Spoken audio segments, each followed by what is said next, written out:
Tonight, live, this man will attempt to ride a motorcycle around this vertical wall and set a new world speed record. If you're after a gentle evening's viewing, you're on the wrong channel.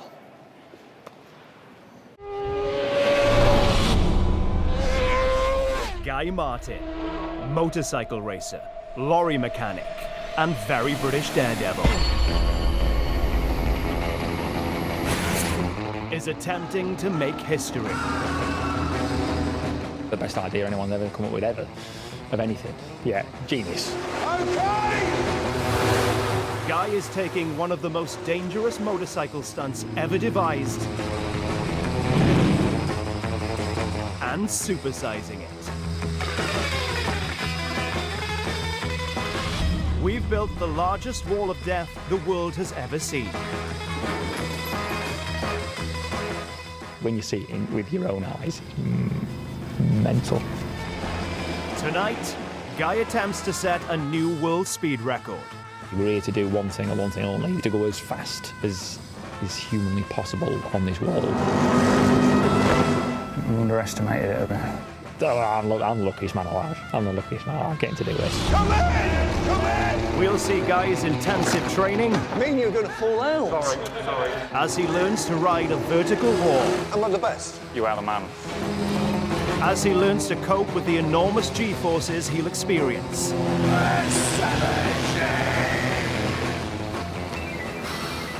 And as he learns the science that makes it all possible. It's just a bit daunting, isn't it? When you're riding a bloody wall like this, man. Now, it all comes down to one night. As Guy pushes himself to his limits. This is Guy Martin's Wall of Death, live. The toughest thing I've ever done.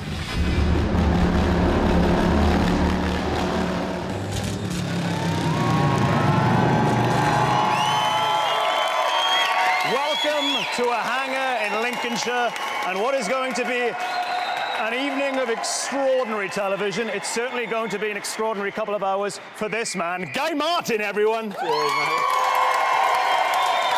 Guy, look where we are. We have the original Wall of Death just here. We do. We have the supersized version just here, the Everest of WODs, if you will. We have wonderful friends and family joining us. And we have more friends and family joining us over here. Hi, guys.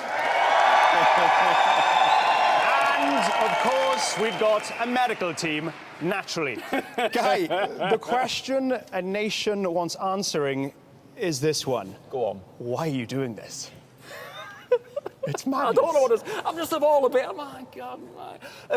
It's a challenge, isn't it? It's a challenge. We love a challenge, boy. We love a challenge. The bigger the challenge, the better. Yeah. And they don't get much bigger than this, do they? It's an extraordinary challenge in the sense that it's never, ever been done That's before. what I like about it. It's not building a bike, building the wall. We can't make that phone call. What do you think to this? What do you think to that? Because this has never been done. No one knows. This is what I love about it. Yeah. No one's done this. This is the first time it's been. This is it. This is the ultimate. There is good news, though. We're on home turf. This is your home patch. The You live centre just of on the the street. universe. Naturally. Lincolnshire. Lincolnshire. You did know that, didn't you? Please, everybody knows that. It's a fact. We all know that. We all know that. We are in Can Lincolnshire. I ask, Kermo, what is that? There's a few things. That's the dog. His offshore company, Kermo. But then also relates to the village where I grew up. You're talking about Nigel the dog? Nigel the dog. Your We'll dog, see him Nigel. later. Yep, he's having a bit of a looking forward do at the minute. He had a few problems earlier on, but he should make an appearance later. Okay, I hope he's okay. And then Kermo is the epicentre of the universe. We are in the centre, but Kermington village is... Hello, good people of Kermington. Kermington is the epicentre. So Kermo, that's it. Beautiful. And Nigel's offshore. No, I know. What about nerves? Are nerves something you allow your body to feel? I mean, that looks rock solid. If you look at mine, I'm nowhere near that close to being steady, and I'm not even going on the wall. When I first... I'm not going to... We've done a little bit of practice, so I sort of... Just a smidge. Yeah, but we're still going into the unknown. Nerves was a massive problem when I first went on. Of course. And I think we're still everything that we've done, the wall's known, the bike's known, with everything that we're dealing with is gonna work, he's gonna do the job. It's just me. Yeah. I am the limiting factor to all of this. You're the unknown variable. And this isn't just for TV. This is I haven't quite worked out, because we've had a bit of practice, and I thought, oh, that worked. Yeah. And then the next time it didn't work. So when we come to do this tonight, and this is no TV, we are in. The boys are here. We are in. We don't know what's going to happen. Unknown We don't know what's territory. gonna Well, the happen. good news is this is the blacking out business that we've got to try and deal with. Yes. But you know, we're all behind you 100%. Oh, I There's know, loads I of know. family and friends here, which is obviously very important. One man in particular joins us, who is no stranger to speed and danger. Mr. David Coulthard is here, everyone. DC. Fabulous to see you, sir. You have flown all the way from Monaco to be here this evening. To Kirmington. Did you fly into Kirmington, Humberside Airport? I did, yeah. Monaco. Kirmington International Airport. My first time. It was incredible. That's a regular flight path, Monaco to Kirmington. Regular flight path. It was. I didn't want to risk drop out in the broadcast. That's why I've flown in here to see it, and I've been spending a bit of time with this man. He's incredible. Absolutely. His passion. You know when you're saying there you've got nerves. You're making that up for the telly, aren't you? You don't have nerves. It's all. There's a little bit, but it's all, everything I deal with is all going through motions, right? So once I've got the nerves out of the way, I think, and hopefully tonight, I'm going through the motions, but there is still a little bit of unknown. Well, of course, in this. because we have a gigantic wall of death behind us. It's never been seen before, this thing. What do you make of this, DC? This is a feat of amazing engineering, and I know that's the thing that, you know, when we spent some time together earlier in the year, and that's the thing that I really got about you. You're really into getting your hands dirty, aren't you? You like to be in there. You were probably here welding the wall as well as building the bike. So it's an incredible setup. Vast. You hear the echo. Vast. That's how vast it is. Yeah. Well, let's get down to the nuts and bolts of what we're actually doing here. And the question is, how fast does Guy need to go to bag himself a world speed record?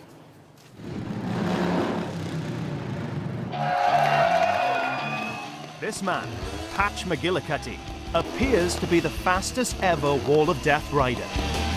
In 2013, at the Sturgis Buffalo Chip Motorcycle Festival in South Dakota, Patch claimed he reached an incredible 71 miles per hour. That's 71 miles per hour. Although, our calculations give a different result.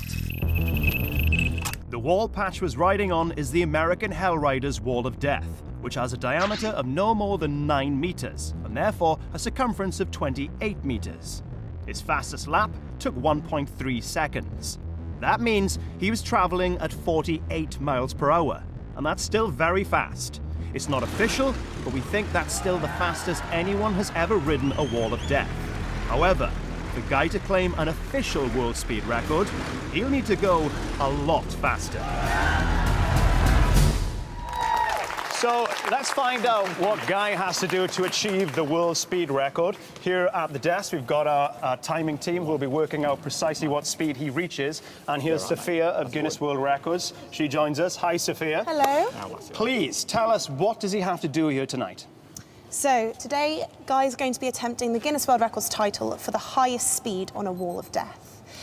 Now, because it's a brand new record, we've set a minimum requirement for 60 miles per hour.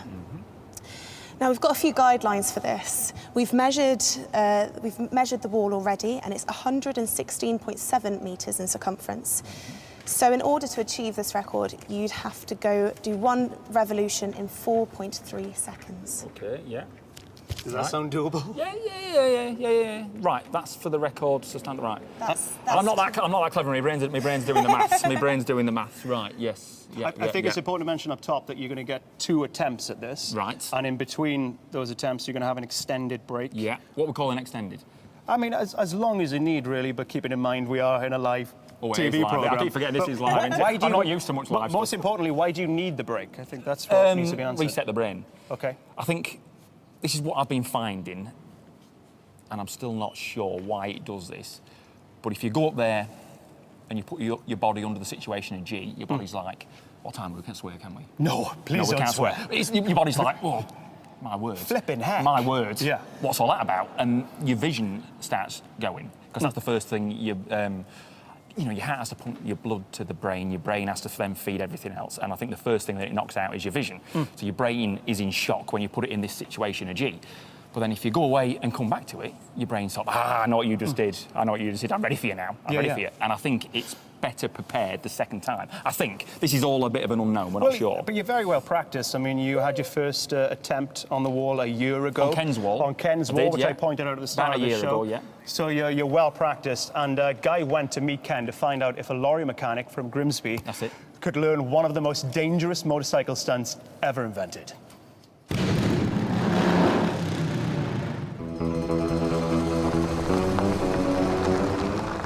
Aim of the 2 days, quite simple.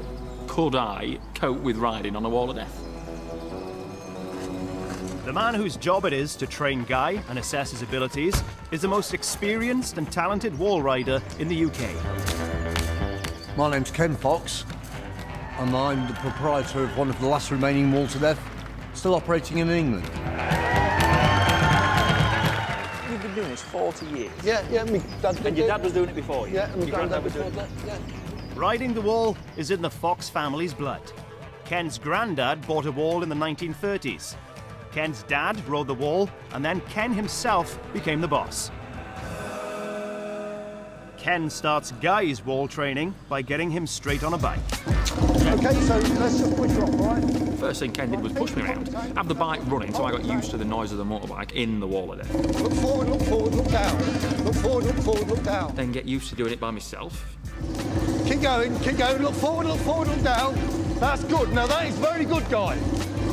Right, on the track, a little faster. Hold it there. That's good, perfect. It may be good, but Guy's now getting dizzy. My brain couldn't cope with it, and everything was just, ooh, yeah, and I crashed. The boys had to steady me, because I just wasn't, yeah. I feel dizzy. Yeah. Honestly, I felt dizzy. You couldn't control the bike like that, could you? No. We need to go outside, get fresh air. Go again. Yeah. Yeah, all right? Spot on. Even I'd go out and I'd read my paper, but the words were moving about. It's just strangest feeling. Guy must get his dizziness under control. And the only way he can do that is through repeated practice with regular breaks. The end of that session was good. Your eyes feel a bit, longer. Yeah, that was longer than I felt comfortable. The breaks prevent a cumulative build-up of dizziness, and then each time he rides, his brain can cope better, and the dizziness reduces. Ken and Guy continue well into the night, and Guy finally acclimatizes to riding round in circles. Change! And I thought, bloody hell, the brain's a fascinating thing, because it's learned to deal with it. It has. It's fascinating. That was one of your best ones, that. All right. That was nice, that. Day 2 is make or break. If Guy doesn't manage to ride the wall today, there will simply be no record attempt. And from now on, the team decide Guy should practice with his helmet on. We thought, if I'm going to be wearing a helmet for the attempt, I need to start getting used to wearing a helmet. I mean, the helmet weighs nothing, but when you're riding around here at 35 miles an hour, it weighs a ton. But I need to get used to that.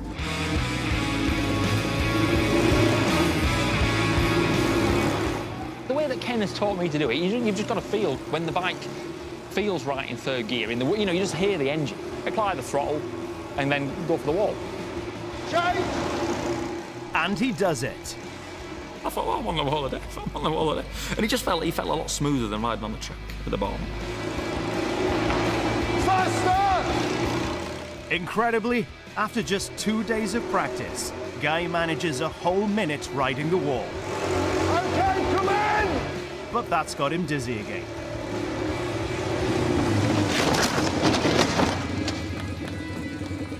On me? Sorry, boy. Sorry, boy. You all right? Yeah. You good? Just a bit dizzy. He stayed up too long and became too dizzy to control the bike.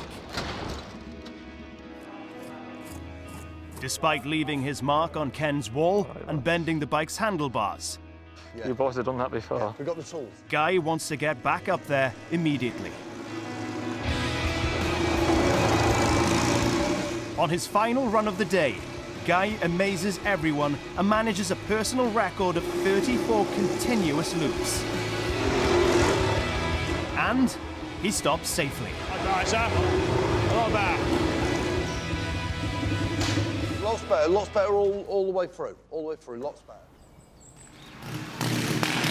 And here he is, doing what he does best, the greatest wall of death rider alive. Ken Fox, everyone! Woo! Come join us, Ken! Come on down! Come join us, Ken!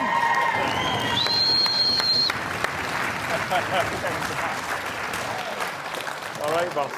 You make that look so easy. It's fantastic, Ken. Thank you very much. Man. First question, what was this man like as a pupil? Well, once he learned to put his hands up to go to the toilet, it was all right. And what about the big wall in there? I mean, your life is a wall of death, so to see one that big, it must be just, I don't know, it must bring a tear to your eye. Well, not really, because No? I weren't kicking Guy around. If I'd kicked him around a bit, then he'd been tears in his eyes. Does he need a firm hand when you're teaching him to do this? Yeah, absolutely. You've got to keep very strong control of the guy, because he just wants to go, go, go. When he hasn't got the skill, until we've taught him the skill, then he's at it. And obviously, just going immediately is incredibly dangerous in here. Yeah, you can't. Guy is a super experienced rider. Fantastic control, brilliant reaction. In here, he looked like a baby trying to walk. I did, didn't I? But he Cried kind like of a got girl. there in the I end. did cry, you cheek. You did. That mask kept hiding it. But he got there in the end. He was Yeah, perfect. Very, very good. One of the quickest pupils I've ever taught. fantastic. Yeah. Well, listen, he knows, I know my type of motorbike riding is nothing like wall riding. So when he talks, I listen. It's dead simple. course. It's dead simple. It's Ken Fox. When Ken It's talks, Fox. I listen. So all motorcycle riders, when they come in here, come in preconceived with what they're going to do. Fortunately, Guy didn't, and it was just perfect, easy material to work with. That's what we want to hear. So having discovered that he could ride a wall of death, Guy came here to this hangar about a year ago for a bit of a science lesson to find out exactly how and why a motorbike can stick to a vertical wall. His science teacher, probably the most intelligent man to ever step foot in this hangar, Dr. Hugh Hunt from Cambridge University.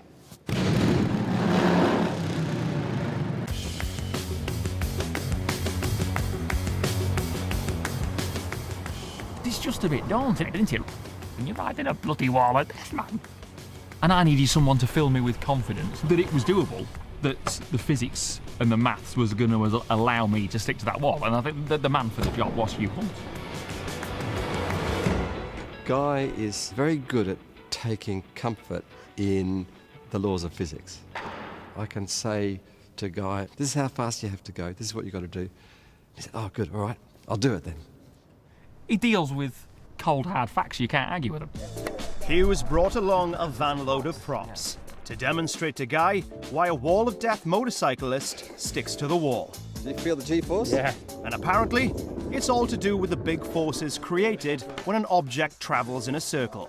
If this ball is going around in a circle, Yes. the string is taut. Yes. There's tension in the string. Yeah. For me, that's the centrifugal force coming from the ball holding that string tight. That's what I'm saying. Okay, well, that's what most people will say, and that's And perfectly... that's not right. It's okay, but the force that exists is the string tension, and it's called a centripetal force. Right. And now centripetal means a force towards the centre,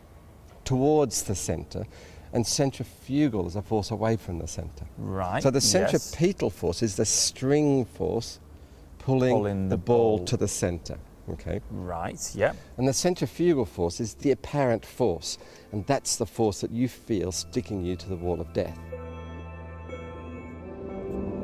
The strong centrifugal force which Guy experiences as he is spun around on the trolley only exists as an equal and opposite effect to the centripetal force of the broom handle Hugh is spinning him with. Remove the centripetal force and the centrifugal force disappears instantly. Then, the trolley rolls off in a straight line in the exact direction it was moving when the other force disappeared. The important bit for Guy is that centrifugal forces can be very big. Okay. Yeah. Now I can pick up this brick with the tennis ball using centrifugal force. And you just think, you what? How's he work that out? Are you getting this? You got to say. Go on.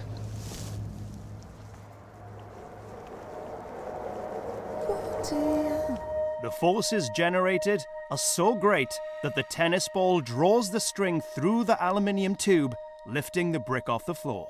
I think one of the things that really surprises people is just how strong this centrifugal force is. Just a 50-gram ball could pick up a 2-kilogram brick. That is the power of centrifugal force. So what it means is, if you think of this as you going around on that wall of death, Yes. then that's the kind of force that is generated. No wonder you stick to the bloody wall. Yes, yeah, yeah. While this force will be Guy's friend to begin with, it will soon become his foe. The faster he goes, the greater the centrifugal force, something Guy will feel as G-force, pushing him against the wall. If the G-force gets too great, his attempt could end in disaster.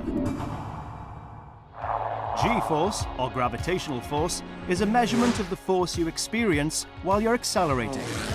So, when you get pushed back into your seat as a car accelerates, that's a result of increased G-force. In a sports car, you might experience 2 or possibly 3 G during acceleration. Just sneezing, you can experience a short hit of 3 Gs. The highest Gs most of us can experience are on a roller coaster, with the most extreme rides reaching over 5 Gs. Fighter pilots can experience up to 9 G, but they need special training, and even then 9 G can prove too much. 3, 1, 2, 3. Squeeze your legs, squeeze your butt. Hey, squeeze, keep squeezing, keep squeezing, keep squeezing. Reaching 9 G would certainly be risky for Guy riding his wall. So what speed can he expect to reach safely? Well, Hugh's got an equation which can tell him just that. This is looking rather complicated, boy. Ah, not complicated. But we're not at GCSE here, are we? Look at that. You see that? I took a picture of that. You see it, boy? So we've got G-force equals miles per hour squared, so whatever the miles per hour squared is, divided by 25 times the diameter. So that's what I've got here. Yeah, I've got it written in the back of my van. Now, useful formula, because it means that if you know how many Gs you're willing to put up with, let's just say for now, Go on. 5G. Yeah.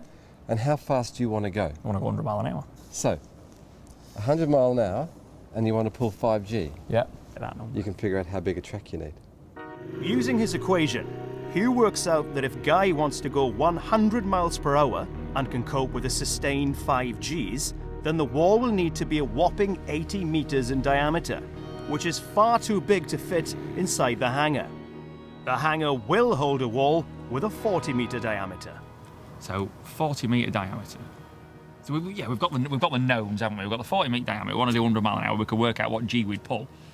40, D is 40 metres, multiplied by 25 is 1,000. Yeah. And miles per hour, 100 squared Yes. is 10,000. Yes. 10,000 divided by 1,000 is 10G.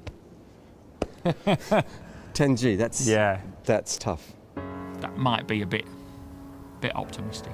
10G is right at the edge of what a human can cope with even for a couple of seconds, and is certainly too much for Guy to be attempting on a wall of death. So that's not going to be easy.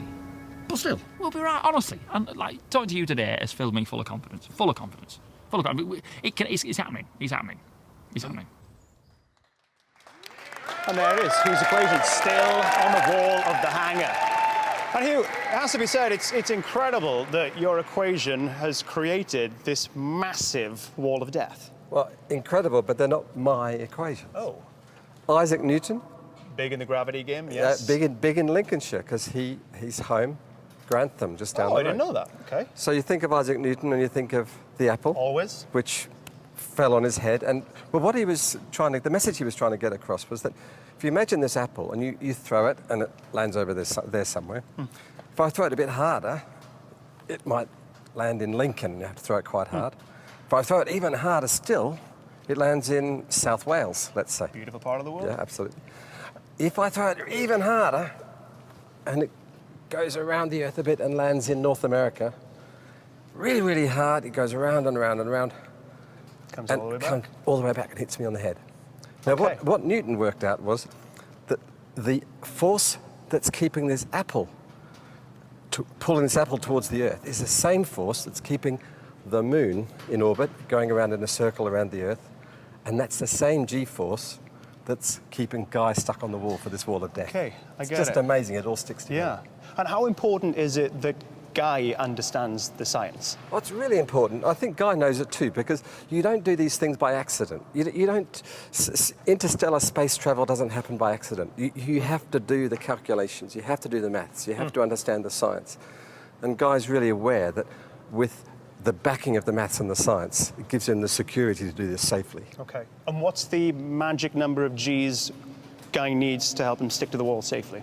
Well, it doesn't really matter how big a wall you've got, a big wall or a small wall, you need about 2.5 Gs to stay on the wall. Anything above that, and it's physiologically a bit difficult, and below that you might slip off. Okay. And even for a small wall, 2.5 Gs, which means that maybe on the small wall you could do it on a bicycle. Now, that's interesting. When Hugh told us that, it sounded like a bit of theoretical science that was worth testing out in practice. So after the break, you will hopefully see our first world record of the night. We've invited one of Britain's, indeed the world's, best and most accomplished cyclists to try and set a speed record riding a bicycle around a vertical wall. Are you sure this is going to work, Hugh? Well, if she can pull 2.5 G, it'll work. Come back and find out if it works. See you in a bit.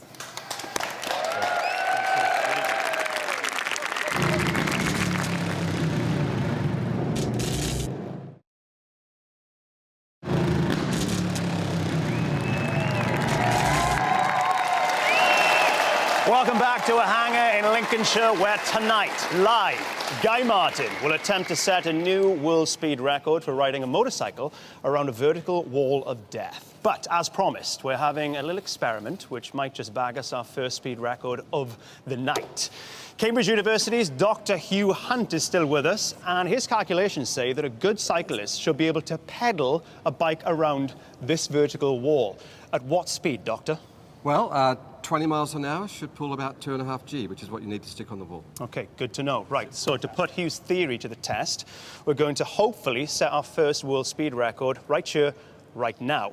But Guy won't be attempting this one. For this, we have a very, very special guest who I think it's fair to say is very capable of delivering loads of power.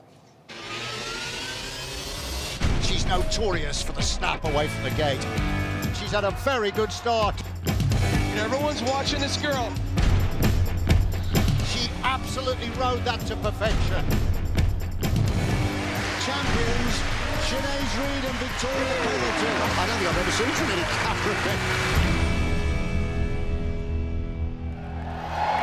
Ladies and gentlemen, Sinead Reid! Now, I'm not going to interrupt Sinead right now because she's getting almost ready. In fact, she's in the zone. She's doing it. Best of luck, Sinead. Here we go. She's up already. She's gone straight in there.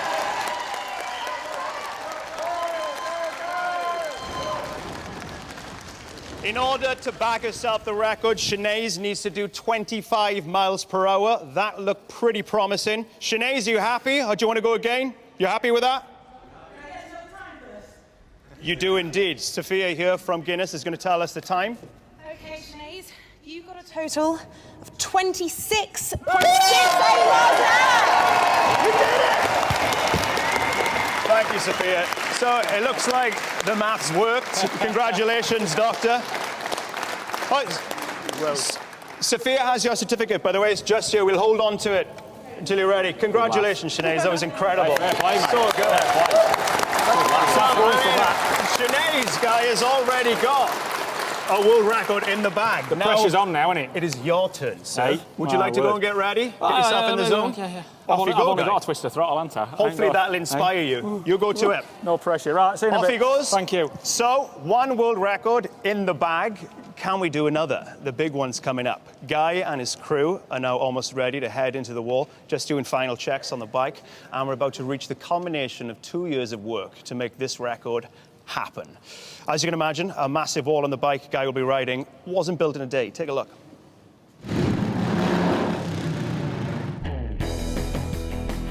Last summer got very busy. Work started on Guy's bike, construction of the wall began, and Guy's training stepped up again.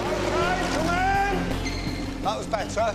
In June, a 20-strong construction team arrived on site with 30 tons of wood and 50 shipping containers. Each container was stood on end and bolted into position. A wooden framework was then attached to its front. Oh, there's some work in that, isn't there? The riding surface was made with wooden planks, specially graded for load bearing, We're not doing much for a carbon footprint, are we? and an entry ramp slotted into place at the base of the wall. This design creates a 6 meters high riding surface with a circumference of 121 meters. That's a whole lot bigger than the wall guy's training on. Okay, come in! The motorbike guy's using for his record attempt is the most revered in Wall of Death history, the Indian Scout. But before it can be ridden on the wall, the bike needs some major modifications. Work undertaken by expert engineer Curly Porter at Crazy Horse Customs. Wider, taller tyres are fitted, which will help to spread the bike's weight and increase top speed.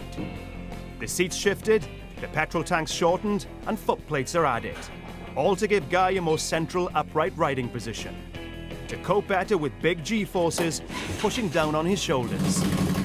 Finally, the bike is precision-tuned to increase its power output by 10% to over 100 horsepower. After 3 months, Guy's riding was getting better and better. Okay, come in! Am I the best? You are the man. The wall finally got finished,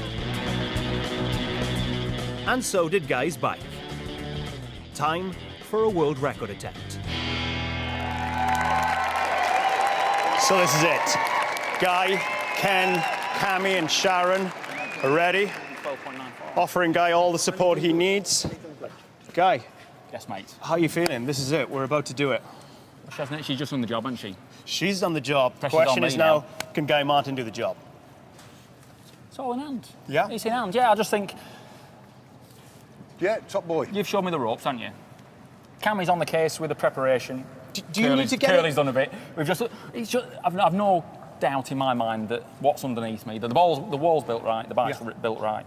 But what about you personally? Do you need to get into the zone, No, or are I'm you? not like I feel like you're always in the zone. Yeah, I'm not like that. You live in the zone. You know, like, because you've dealt with a lot of races before, they need beating around the face and need to listen to heavy metal before they go out and all that. And I'm just take it as it comes. Some days you have good days, some days you have bad days. I couldn't hear you cross face, pal. I'm not like that. He's not like that. He's not a violent man. He's not a violent. Well, only when you push the right buttons, then he's getting going. Yeah. You seem pretty cool, but what about your good lady Sharon here? Sharon, you a little bit nervous? Is this something you ever get used to seeing Guy do?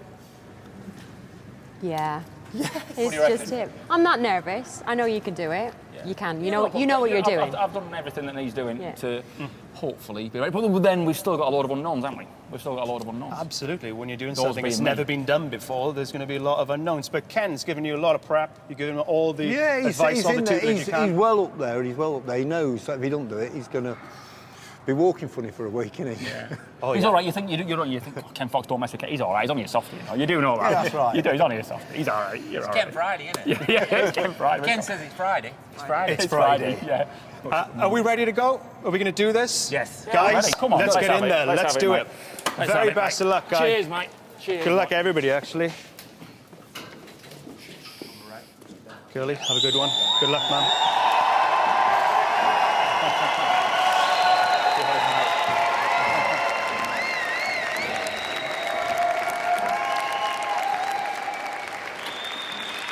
Yes, mate. Stand up, stand down. So this is it. Once they're in and that door is shut, there is no going... That's an ominous noise. There is no going back. In just a few minutes, we'll see Guy Martin try to add to his already impressive tally of speed records by riding a motorbike around the largest wall of death the world has ever seen.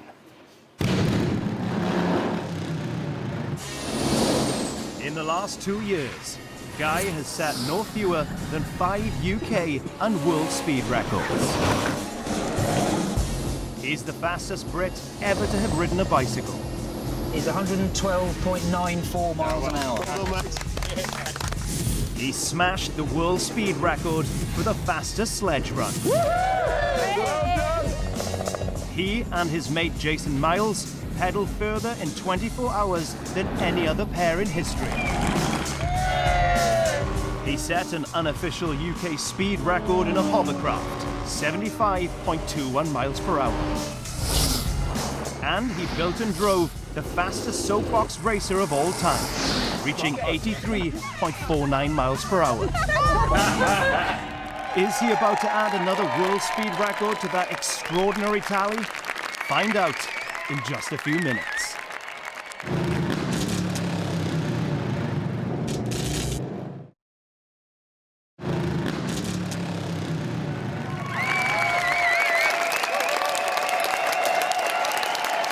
We are moments away from seeing something I guarantee you've never seen before.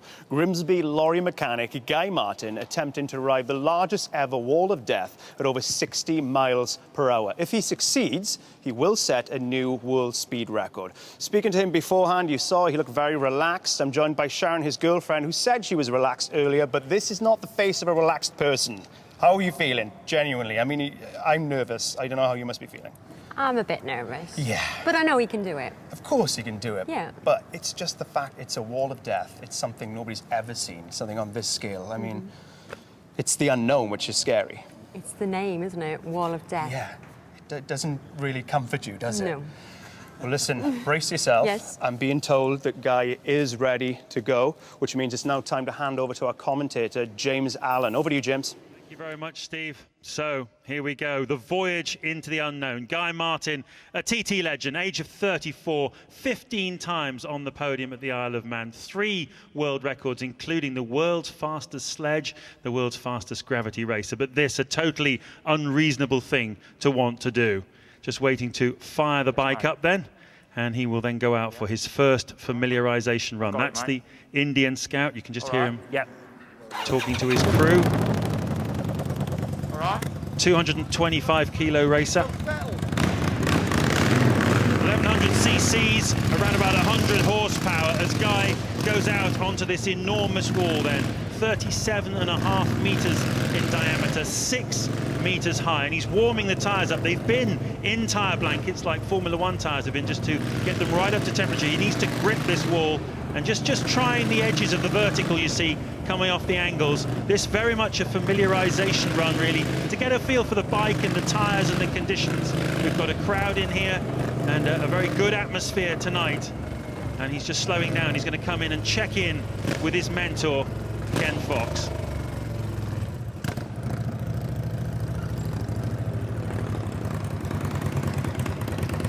Look good, mate. Look good. Tyres are nice. Look good, mate. Yeah, spot on. Spot on. Go that way again now. All right? All good, mate. Just not too fast. Just get yourself settled down.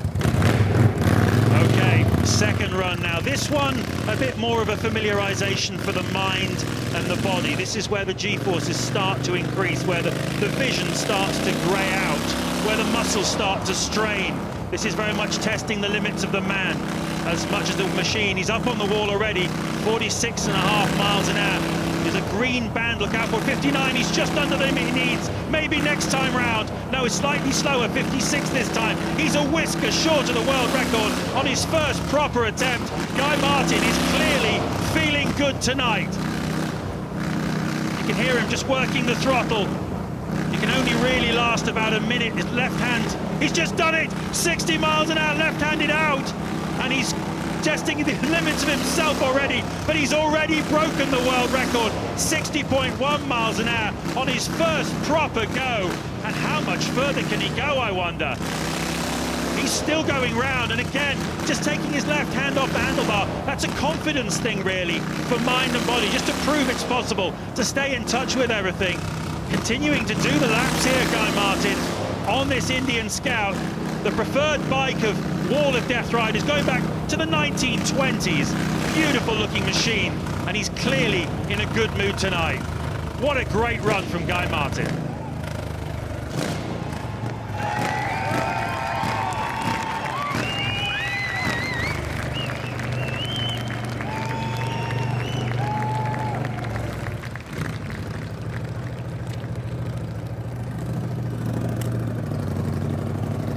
So will he go again, I wonder? Which one of Milk floats? Yeah. You only got just over 60, mate. Yeah. Can we not squeeze a little bit more? Just over 60? Yeah. That's all I was. Yeah, just over 60. Well, it's better than 57. I think maybe it's only firing one cylinder. Can I go a little bit faster? How long a run? Not as long as that. Yeah, no, you don't want as long as that. Make it a shorter, swifter one. Right, shorter, faster. So he's already got the record, but now he's going to try and push it out a little bit further. He's going to go straight up to speed, I think. That was the instruction from his mentor, Ken Fox. So here we go. He's already unofficially got the world record here. Watch out for that green band. That's the beginning and end of each of these roughly 3.5 to 4 second laps. How much more is there in the tank from Guy Martin and this Indian Scout bike? 63.6. He's already pushing it. That's just over 4G. 70. He's hit 70 already. That's 5.2G. 70.3 miles an hour. That is an extraordinary opening lap. Well done, Guy Martin. And the crowd here in Lincolnshire love that one.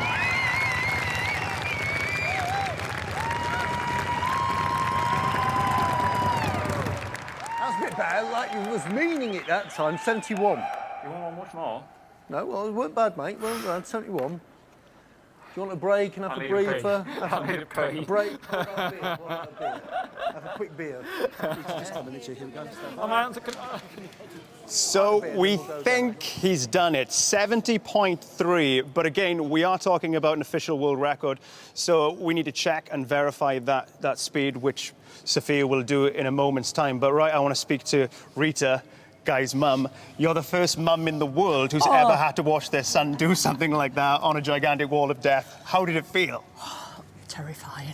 Absolutely terrifying, yeah. Do you ever get used to seeing him do something like that? I mean, he told me he wasn't doing the TT this year, and I was so relieved. And then he tells me he's doing the Wall of Death. Doing the Wall of Death instead. And I said to him, is it dangerous? And he says, well, I think the giveaway is in the name. So yeah. But you okay? You feeling good? Because the good news is we think that he's done it. 70.3. Which doesn't surprise me because he wanted it. So. Of course, if he wants it, he gets it. So we're still waiting for confirmation, and apparently that should take about as long as an ad break. Come back very soon to see if Guy has bagged himself his most extraordinary world record yet.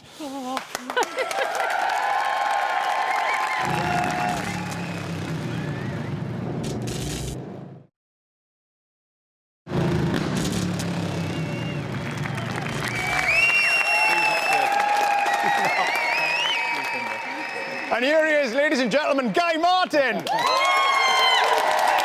just pointed out that his tea isn't shaking in the least, and it's really not. Guy, calm as a cucumber. The question is, did you get a world record? There's only one lady here who can confirm that. If it has happened, that's Sofia. Over to you. Come on, lass, what do you reckon? Well, I've spoken to the specialists, and with a total of 70.33 miles per hour, that is a brand new Guinness World Records title. Congratulations! How does that feel? Yet another world record to your name. Did it feel like you were going that fast out there? To be honest, I wouldn't have wanted much more. Okay. Wouldn't have wanted much more. My head didn't, but my bladder. I don't know if you have any trouble with your bladder. I don't know, that's a bit of a new thing to me. What bladder issues were you having? Did you need to... I don't know if I'm... Wee-wee? I don't know. I don't know. But now I'm here, I don't know. This is the unknown, but we're learning here. I don't know. No. I wouldn't have wanted any more. The vision was blurring. Okay. It's like greying out. You know, it's like, you know, it's closing in. You're getting... We can take a look here. We've actually got you on the wall there. Can you see just beyond here? I mean, you can't see what I'm seeing, can you? And you're greying out in that moment. Yeah, but the strange thing was there, I only greyed out when I shut off, and I don't know why.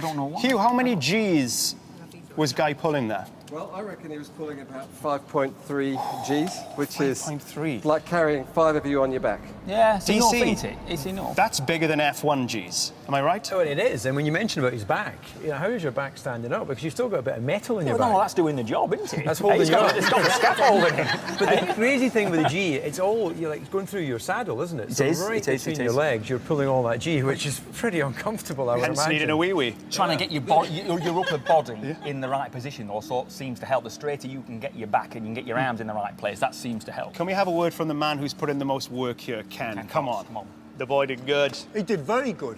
Yeah, first time I thought it was a bit slow. I thought it was firing on one cylinder. It's only got to that first lap. Yeah, but the second lap, yeah. It's just getting my eye in, boy. You know, when that's what I do with the women, just get my eye in a little bit further. Listen, stay the lesson. Well, it's an amazing achievement. Congratulations, obviously. Yeah, very much, thank you. Any sane, level-headed human being would now be happy. They'd take their certificate and walk away. But you're not going to do that, Guy, are you? No. No, he's not. So, it's not over yet. yet, you heard it, Guy is going back on the wall, and this is where it gets really, really hairy, as he will now try to push his speed as high as possible. Now, he set a new world record. Now he wants to go further again and set a record that will last forever, I'm assuming, yes? That's the plan, boy. That's the plan. So you know what? It's quite amazing that we're here at all, because just 7 months ago, it looked like Guy might not walk again, let alone ride a bike. Take a look.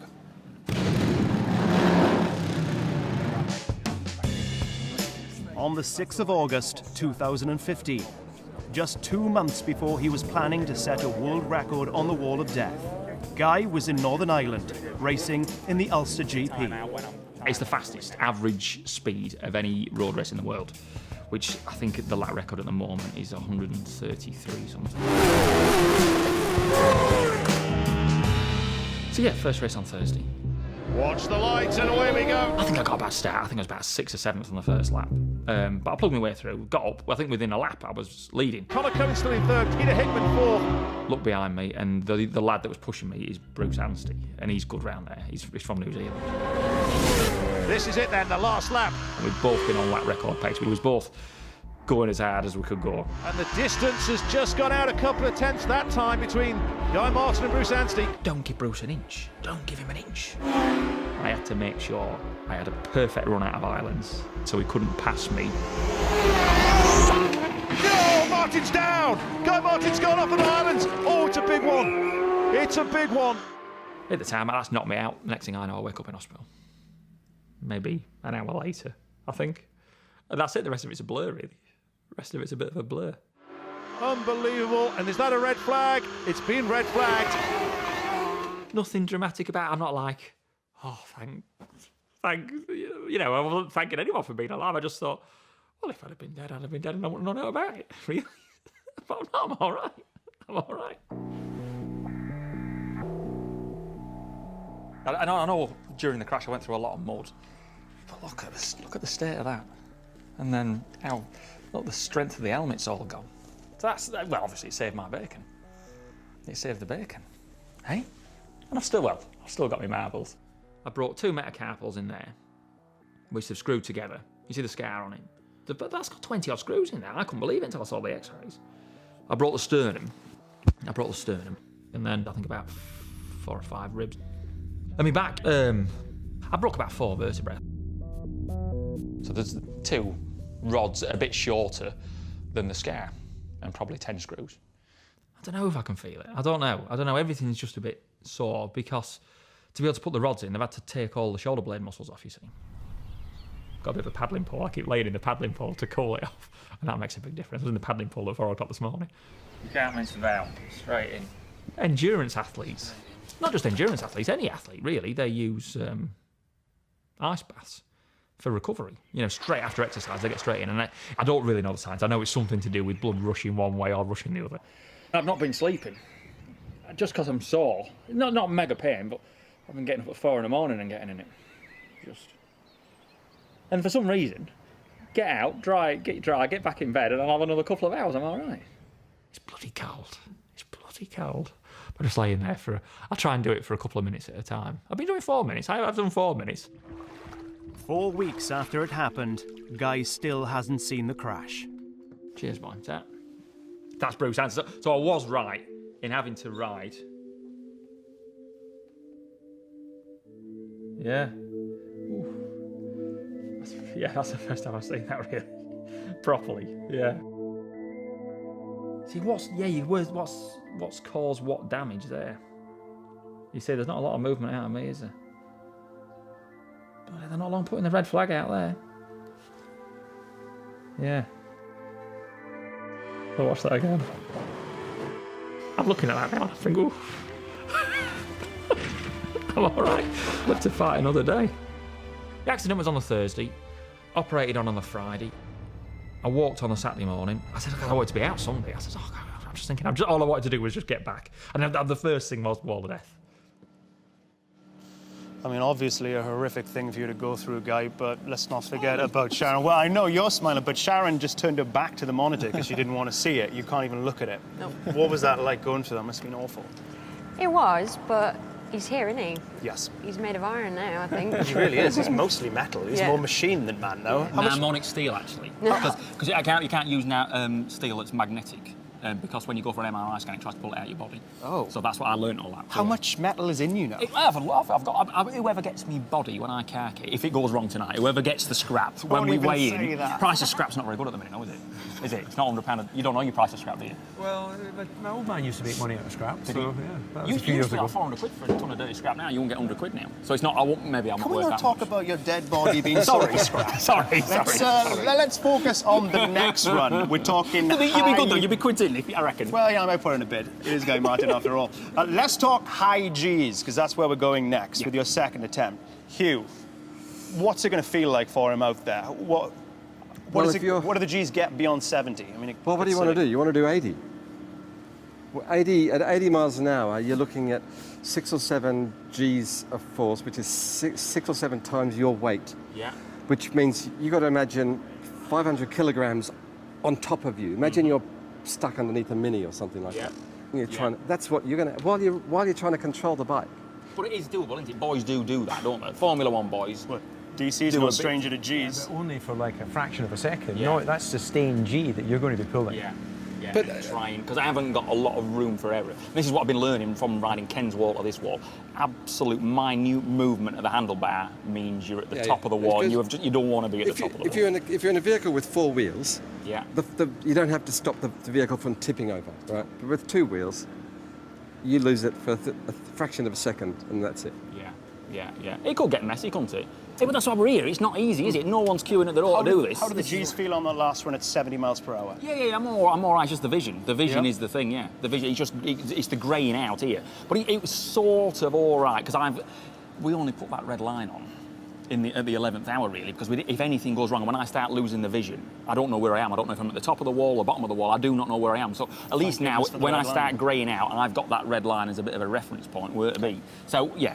Well, it's like, if it was easy, wouldn't it? Let's get stuck in, let's have a go. But we still needed to prepare the man here, and obviously we needed to find a way for Guy to experience very high Gs to see just what he could cope with, and we found one.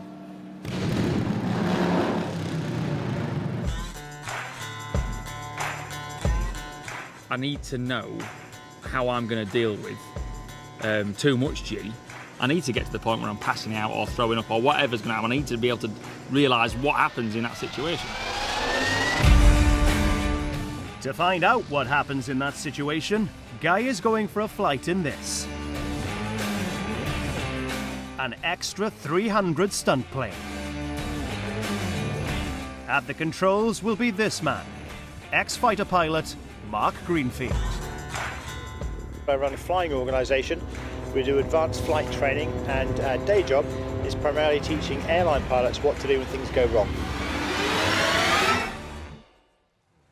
Could you break the wings off that if you wanted to? No, you cannot break the airplane in the sky. That's not a challenge.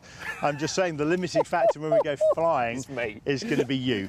Now, like me, you're a bloke, and therefore, by definition, have a pathetic, fragile male ego. Any stage, if you feel uncomfortable, this is the key phrase, I want you to practice it. Mark, I'd like a rest. Can you say that, Mark, please? I'd like a rest. Brilliant, congratulations. That's the hardest part of the flight. Mark, I'd like a That's rest. the hardest part of the flight. Mark, I've had enough. Was it that, or was it something else? You've been flying 35 years. I have. And every display you do, you put your 9 point what G every time you're in. Plus 9.5 and minus about 5.5, 6 G. Mark, I'm not okay. Was that what he said? No, he didn't say that. How did he say it? With Guy strapped in, it's time to fly. First things out, attention on the QFB, Gulf Delta training.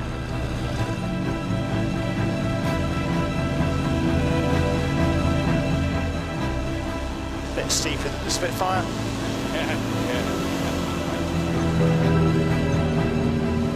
What a view.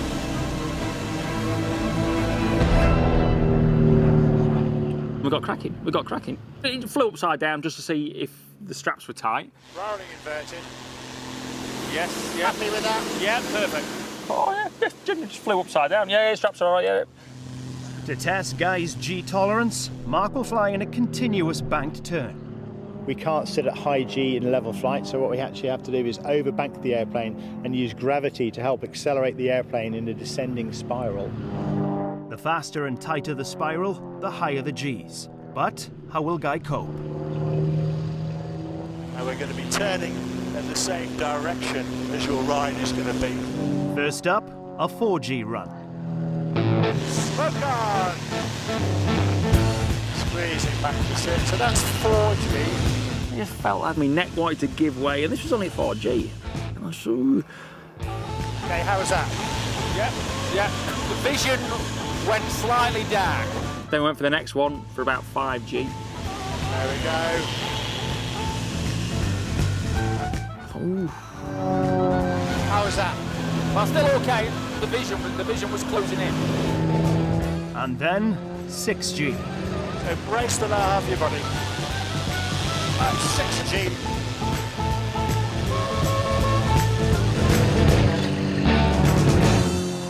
How was that? Again, a little bit blurry, but yeah, okay, no problem. Good stuff, well done. The typical indications of the approach of loss of consciousness comes through the eyes. The eyes are the most sensitive part of the body. High positive Gs force blood away from your head, and the eyes are extremely sensitive to low blood flow. As blood pressure in the eye falls below that needed for the retina to operate properly, you lose peripheral vision. If Gs continue to increase, your vision narrows more and more, until you eventually lose all sight. That's really important because if you don't recognise the symptoms and you smash through it, then you could potentially go all the way through loss of vision to loss of consciousness, which clearly would be a bad place to be. Guy is coping so well that on his final spiral run, Mark pushes him to 7G. I need to get put into this position where I'm passing out. It's no good, I feel a bit uncomfortable. We need to go down and have a bit of a breather. None of that business. Come on, let's have it. Let's have it. Ready, Guy? Okay. This is it. This is the 7G. It was all right. It was all right. It was all right. I wasn't all right. I nearly threw up. Even Mark, an experienced pilot, has to work hard to cope at 7G. 7G! But Guy is coping. As we worked harder through the trip, Guy was able to build up his tolerance to sit there at 7G, and that's a big score. Well done. That felt better. Fantastic. You did well there. I think your tolerance is building up, which is great. Thank you. Now Mark knows Guy can cope with high Gs. He shows him what his plane can really do. Check. 45. Check. Punch. Oh, yes. Tumble. In one stunt maneuver, Guy is now pushed momentarily to 8G.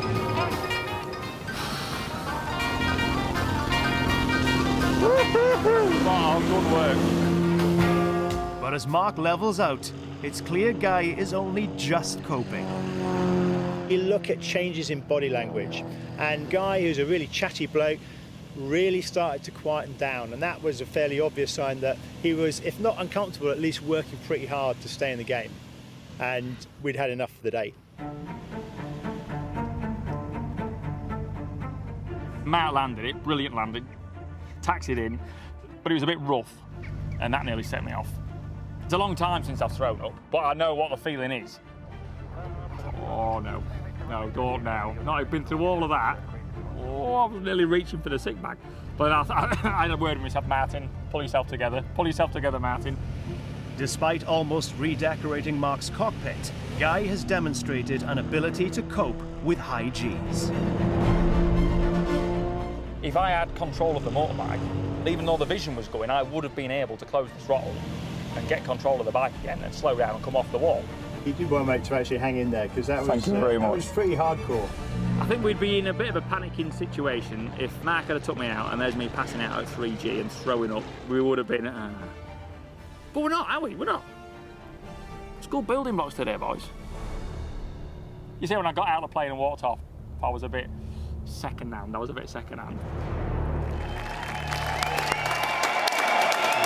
And here Guy is in a slightly more relaxed environment, chilling with Sharon and Nigel in the pit area. Joining me right now, the man who put Guy through his G paces, Mark. Welcome, Mark. Great Thanks to see very you. much. Thank you. I think it's fair to say our boy did good. He did really good, and not only did he do well in terms of the amount of G that he sustained, we've got to bear in mind that when we talk about racing drivers, they do longitudinal and lateral G, which doesn't have anything like the same physiological impact on the body. Vertical G, or GZ, is a lot more harder to actually, it has a big more impact on the human body, and he did incredibly well to sustain those Gs, really, really well. I mean, I think it's fair in saying, if you don't mind me saying, that you seem to struggle with, the high 7 Gs at one point yourself. No, it's hard work. You probably saw me grunting a little bit there. I'm trying to keep the blood in the upper half of the body. It's not a particularly compelling look, it has to be said, but yeah, you've got to do that to stay awake and drive the airplane. How many people can handle what you put Guy through? I just want to get across how difficult it is to do that. Is it a small percentage of people who can handle Gs that high? It's a tiny amount of people. Sometimes people are okay on instantaneous G, they might do 4.5 G instantaneous, but in terms of sustained G and that max rate turn we're doing descending, the spiral dive, most people would struggle for a few seconds beyond 4.5 G. So to get to 7, really impressive. And it's all about sustaining high Gs. That's it. On the Which is what he massive has on wall the of wall. death. Exactly right. Of course. And what about long-term effects? Do you literally land the plane like we saw you just then and get out and you're like, oh, I'm fine now? Or does it stick with you? The only impact it has if you do it a lot, if you're flying combat, is you get a bigger neck because your head weighs a lot and you're turning round, and you've got to support the head, which is 7 times heavier. But really, no, you get down, have a cup of tea, and you feel fine for the most part. Can you ever get used to it? I mean, how long have you been a stunt pilot for? 30 years. I lied about my age. I was 4 when I started. I mean, are you used to it now? Would Guy get used to it over time? And if it's like any muscle, if you exercise it a lot, you'll get used to it. But, so a lot of practice helps, but to start off with, everyone struggles. Okay. Is there any kind of training that you could put somebody through to become very good at, taking Gs? Well, the Tornado, which is the current RAF frontline fighter, is a 9G airplane, so it takes a lot to be able to fly that airplane in combat. So there is a special course the Air Force have to get people ready to sustain that amount of G. Thank you very much. And to help him train for his next high-speed run, we sent Guy on that very course. Are you ready? Yes. I'm ready. Experiencing very high Gs is only going to end badly for most of us. I'm gonna vomit. Okay, get the bag. Fighter pilots and their aircrew train regularly to improve their resistance to high Gs. They learn techniques which, if executed properly, can help them stay conscious way past what the rest of us could ever withstand. Keep it all tight. 1, 2, 3. Release the stick, terminate, bring it on down. Good job.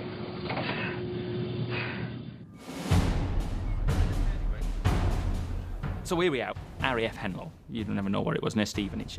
Centre of Aviation Medicine. Guy's here to learn the techniques RAF pilots employ to withstand big Gs. So if you'd like to sit yourself in the cockpit. I'm Dr. Ollie Bird. I'm one of the medical officer instructors here at the RAF Centre of Aviation Medicine. After a preparatory breath in, a nice whoa. We've been able to take Guy through the effective countermeasures to help limit the effects of forces on the human body. Very high positive G forces, like those Guy will experience on his bike, push blood down into the lower parts of the body and prevent the heart from efficiently pumping blood to the head. Blood begins to pool in areas below the heart, and blood pressure in the brain drops rapidly. And when the heart can't get enough blood from the heart into your head, it's quite simple, your brain shuts down. To prevent G-induced loss of consciousness, or G-lock as it's known, fighter pilots learn something called the anti-G straining maneuver. Come on. Hold it. Legs, butt, breathe. 1, 2, breathe. It's a 2-part physical exercise comprising muscle tensing and breathing straining. The most important part is the muscle tensing. So a nice solid tense of calves, thighs, bum cheeks and abdomen all together. Now, good, and strain. So if you tense everything up, it takes your backside, tense your legs. It makes it a lot harder for the blood to pool in your legs. The other part of the anti-G straining maneuver is all about breathing. Straining hard to breathe against a closed throat forces all that strain onto the heart and chest, increasing blood pressure in the upper body and forcing blood to the brain. The ideal sort of rhythm is a 3 to 4 second strain followed by a nice, crisp, brisk air exchange, then back on top of the strain. Better. And relax. It takes some getting used to that while trying to ride a motorbike, while trying to tense my legs, while trying to tense my backside. Yeah. Which is why we practice. Once I've mastered the techniques, the tensing and the breathing, it can buy you another 4G. Looking really good. Backing up a little bit. Yeah, as long as you're okay. As this RAF pilot clearly demonstrates, getting the technique right could mean Guy coping with a massive 9G. There aren't really many guys that are talking during 9Gs, so I guess there wasn't any problems. No. They're very, very noisy. Yeah. So those are the kind of Gs Guy has to look forward to. Time for the second attempt, and that's going to happen on a new bike. Guy, I believe you built this in your shed. In the shed, mate. In the shed. Yep. That has blown my mind already, and I love the look of this bike. It's almost like a Mad Max vibe to it. You reckon? Is that what it is? Yeah, it feels definitely Mad Max-like. Take me through what the thinking is behind changing the bike for the big record attempt. Well, I had that frame, I've had it sat in the shed. It's a Rob North frame, which is a famous frame from the early 70s for road racing, not for wall of death riding, not for dirt riding, just for road racing. So that's a frame. I had it sat in the shed and I had a bit of an idea, because my dad used to have one, and that's the first ever race bike I rode, and I thought, I want to build something that's a bit different. And it was just sat on the settee in the shed. Anyway, this wall of death job, and I thought, right, I know. So I started building it, started building the engine, and it's got sort of an engine made up of a few bits. It's sort of based on late 60s BSA, British firm, right? And then I sort of got the wheels in it, and then I had Shazza strapped to it. I used to cable tie to her in different places and take pictures of her. Not in a kinky, sexy way, I wrote. But I did do it. I did start cable tying her. Was it intended then? I mean, just to get, because I knew how a bike and how you needed to sit on a bike for a wall of death, just taking pictures of her. Right, what position do her legs need to be in, do her arms need to be in? And we're about the same sort of size. That makes sense. Yeah, and that's why we've ended up with bars there, foot pegs there, seating there, and there's nothing really on it. Can I just point out this colour here is just beautiful. How do you get that colour? Oh yeah, I've done most things on this bike, but my welding's not that good. Okay. So a mate of mine, firm from Derby, they welded that exhaust. Your friend chipped in? He did. Mate did that. Well, another mate made the number board. Les, who was in the audience. What about the BMX handlebars? Oh no, they're not BMX. They're off an old. I don't know, an old track. Oh, my uncle Rodders, he's about somewhere. He lent me them. He lent me them out of the shed, so I can't bend them. Yeah, mate in Raisin made me that seat.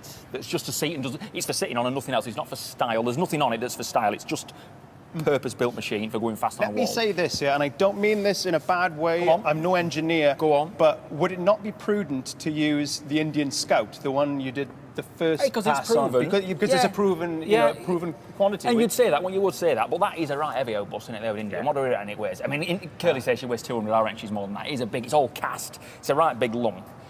So this is a bit lighter, and the main gain with this is, right, the bars are a lot longer, so they flex. The frame is all bronze brazed, it's all hand welded, so all those tubes bend a bit. So it sort of acts as a bit of suspension, all the frame flexing, the bars bending, it just acts as a bit of give. Does this get the Ian Martin seal of approval, Dad? You're into it? 100%, yeah. Guys put a lot of effort into that. What more do you want? Oh, what more do you want? And Cami, of course, you're the race mechanic of years and years. Are you happy that this is the bike that's going to smash that 70 miles per hour? Yeah, we've put all our knowledge together and we've put everything we do at the TT into this bike, so it'll go around that wall as fast as possible. That's the plan. With the fat lady's not sang, has she? So we've got these boys on the we just got to, Should we see what she can do? Is that not politically correct to say a fat lady? Yeah. You know, she goes to say it twice. Sorry, you know she goes and sings, doesn't she? Let's get this bike in there, Guy. I want to see it on that wall. Come on. Here we go. Best of luck, Guy. Best of luck, everyone. Guy, I'm going to come in as well. I'm going to come in too. Fast go, yeah? All right. Thank you. Oh, wow.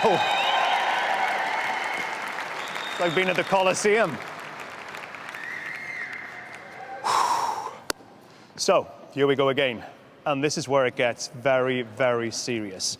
Guy, His dad and Ken and the team are now back in the wall. Guy's got himself the world record, but there are still questions. What speed can he reach on his second run? Can he set a record that will never be beaten on a bike he built himself? And who on earth decided to do this live? It's madness. After the break, Guy Martin will be heading into the unknown and attempting to make history. So come back if you dare.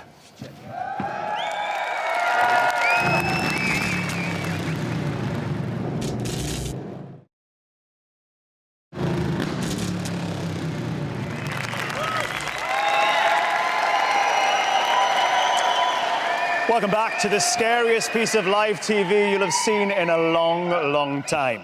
Guy Martin is about to ride this massive 37-meter wide wall of death and attempt to set a world speed record that will never be beaten. And what's probably even more important to him is that he's hopefully going to do it on a bike he's built himself from scratch.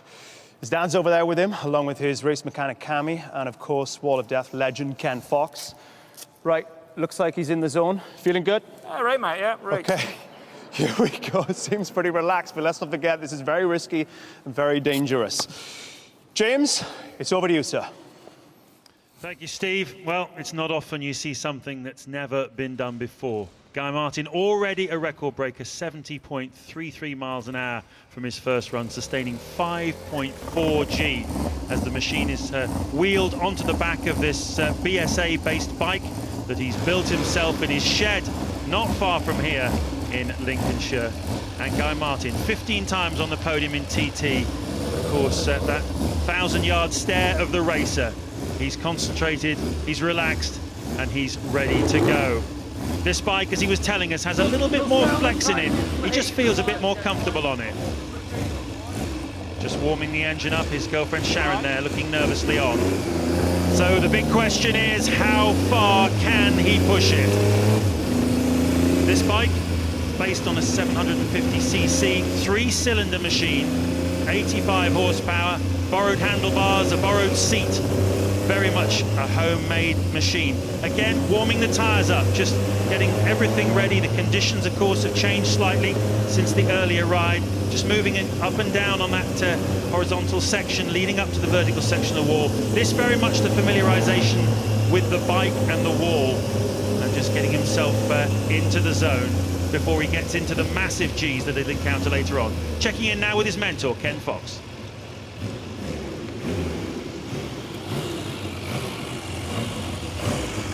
Look nice, look good.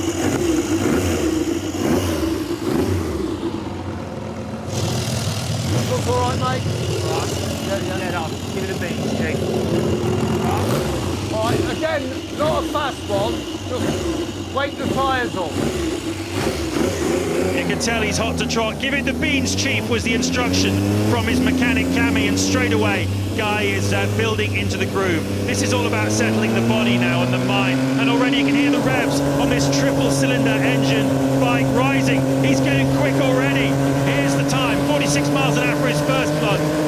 Just remember, he did 70 miles an hour on the Indian earlier on, 60 now. That was the target set by Guinness for today. He smashed it earlier on, 70.5. He's picking up all the time, taking just over 4 seconds a lap to go round this 37.5-meter circuit. Just dropping down again the revs now. Will he push it one more time on this run, or will he come and check in again with his mentor, Ken Fox, before really going for it on his final run? And I think that is what he's going to do. He's got a feel for the wall, and he just wants a last-minute bit of reassurance.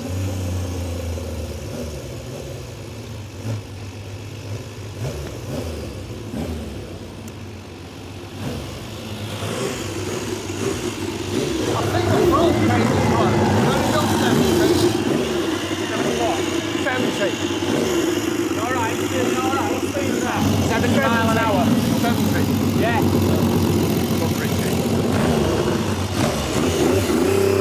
70 miles an hour was 5G. That's 5 times his body weight, pushing him down to the ground. Getting up to 80 will push me towards 7G. This is the big run then. This is the final run. Guy Martin going for a piece of history. Here we go. Listen to the revs rising. This is so exciting. Look at the vibration. vibrations on his body. The G-force is mounting. 72.79 miles an hour. How much further can he go? 78. It's getting towards 6.5 G. Can he go quicker than that? I think he's done 78 miles an hour. He comes down off the wall. The crowd love that one. He hasn't just broken the record, he's absolutely smashed it. A bold, ambitious and unreasonable thing to attempt, but Guy Martin has pulled it off. He's done something that's never been done before. 78. You all right? That's good. Okay, going again. Listen, go again, but for a very short time, one lap at a bit of speed, all right? Only... Wow, here we go. Unexpected. We thought it was going to be only 3 runs. It's going to go straight up to speed. His body's ready for it. His mind is ready for it. The bike is ready for it.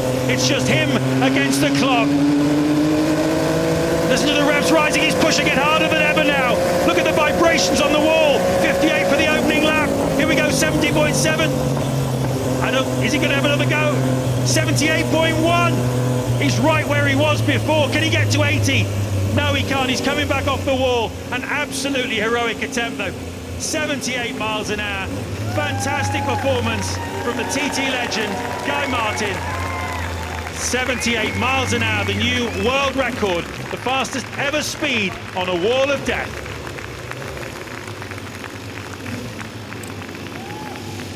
Have you got anything left for a start? Are you done? How fast was that? 78.4. Have you got anything left? If you haven't, say so. Can we go again? 78.103. It's up to you. That is extraordinary. I think we got it. Have you got anything left? If you haven't, say it. Guy, we can't go again. We got it. 78. It's amazing. No, we can't go again. You got it. 78.1, an amazing result, we think. But again, we need to wait for Guinness to check the data and the figures in order to make this official. See you shortly. Come back. Guy, wow. Wow.